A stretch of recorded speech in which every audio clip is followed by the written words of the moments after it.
Dans l'univers, il y a plein de trucs, mais il y a surtout The Slide Show.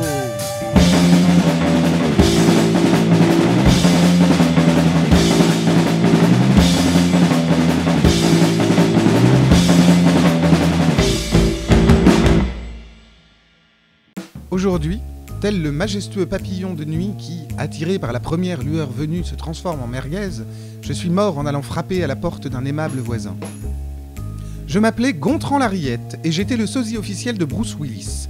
Tout comme Bruce, je faisais partie du club très sélect des chauves et heureux de l'être. J'aurais pu connaître le même succès que Bruce si je n'avais pas attrapé cette maudite mycose plantaire qui, provoquant d'étranges réactions, me fermèrent les portes du star système hollywoodien et me firent convoler en juste noces avec Denise qui, elle, n'avait aucun problème d'odorat. Bien décidé à ressembler en tout point à Bruce, je voulais me lancer dans une carrière de sauveur du monde.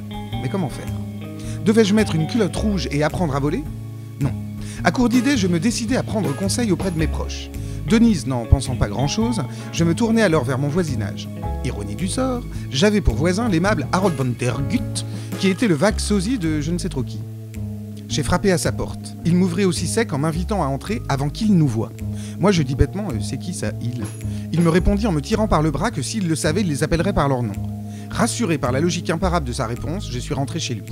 À l'intérieur, quelle ne fut pas ma surprise de constater que Harold avait monté un vrai petit atelier de confection de pâté pour chiens. Heureux de constater que Harold avait trouvé là une belle idée, je l'invitai à m'en dire plus autour d'un café. Pourtant, un léger détail aurait dû m'interpeller. Bien sûr, dès qu'il entra chez moi, je lui présentai Denise, ma compagne. Là, je sentis manifestement que quelque chose se passait entre eux. Un tantinet agacé, je fis mine de ne rien voir, et histoire de couper court, je demandai à Harold combien de sucre il prenait dans son café. Là, Harold me demanda de ne plus l'appeler Harold, car son vrai nom était Jack. Bêtement, je lançai un impromptu sans déconner, et là, il me déballa toute sa vie. Mon voisin, qui prétendait être un certain Jack Nicholson, était né à New York. Tout jeune, il était devenu acteur et s'était fait remarquer dans Easy Rider, puis dans Chinatown. Malheureusement, après la scène finale de vol au-dessus d'un nid de coucou, il se réveilla groggy dans cet appartement voisin du mien. Là, en allumant la télévision, il put assister en direct à la cérémonie des Oscars où son sosie fut grandement récompensé à sa place.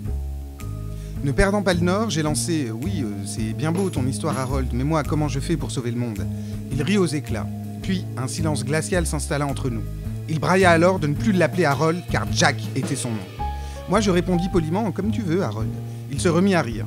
Soudain, 6 couteaux volèrent dans ma direction, suivis d'une hache, de 4 étoiles de ninja, d'une masse d'armes et d'un frisbee.